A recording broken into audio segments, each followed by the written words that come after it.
You know what woke means? It means you're a loser.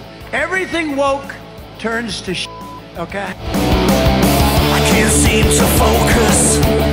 I can't catch my breath, 'cause I am cold. I'm so cold.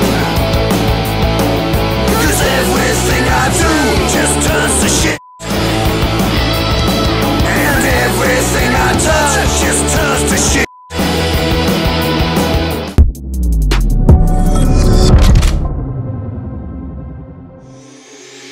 What's up, guys? It's your boy, Benny. The Bud Light catastrophe continues apace. We were waiting for the big daddy of them all to weigh in, and Trump finally has. Donald Trump slams Bud Light for pandering to the radical left. Ex-president says Anheuser-Busch knows that money does talk after Dylan Mulvaney ad campaign amid calls to defund woke leftist companies. Now, there have been reports that Donald Trump either owns Anheuser-Busch stock, or that Republican donors don't want Trump to weigh in. That hasn't really stopped Trump in the past, and Trump has now leveled the playing field against Bud Light. Trump slammed the makers of Bud Light for pandering to the radical left after it used an infamous transgender influencer to promote the popular beer.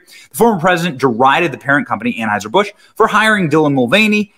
This is, of course, creating an absolute slaughterhouse for that brand and that company, of the likes of which I don't think they'll ever recover from.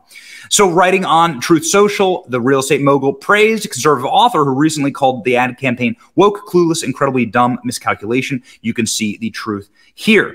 It's time to beat the radical left at their own game. Money does talk. Anheuser-Busch now understands that. Great book by Wayne Allen Root, and here's the book itself. Donald Trump has in the past said that everything woke turns to sh**. Was woke? I don't think so. What do you think, Mike?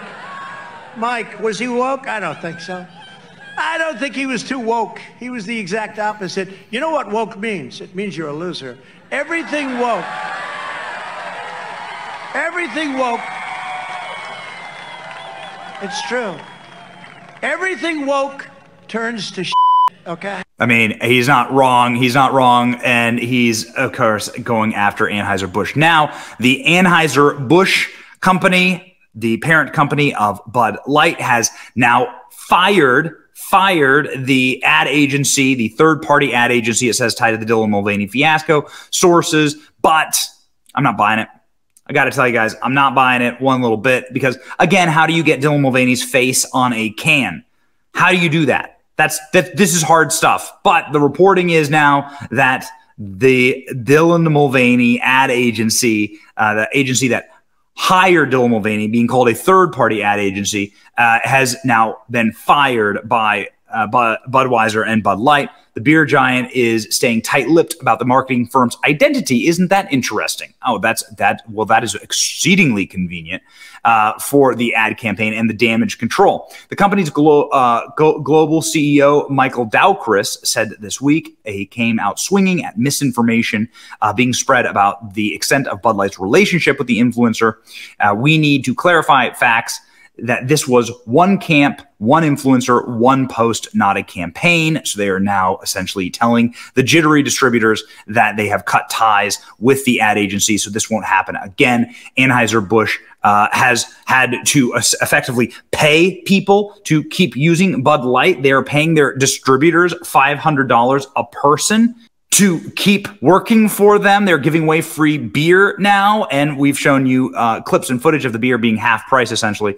And Anheuser-Busch says that misinformation, this same CEO says that misinformation is responsible for the Dylan Mulvaney partnership. Doesn't make really any sense. Again, dude, this is the guy, Michael Dowkris, here at the World Economic Forum, of all places, wearing the globalist pin. Of all people, you should know, sir, that this is hard to make.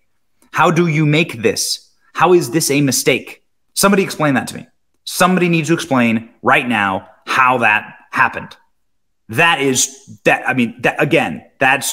too much. And now with Trump weighing in on it, like you're gonna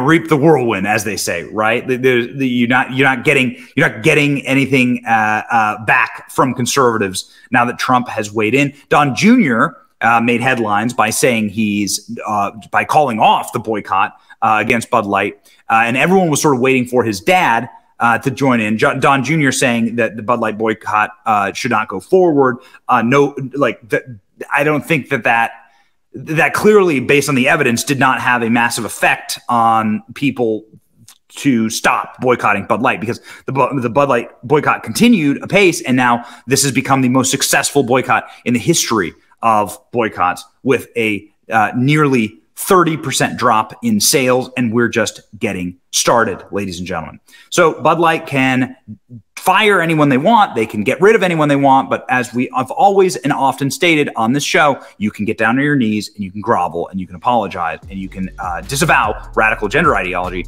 and that will possibly bring people back into the fold. But till then, even dude, this isn't gonna help your case.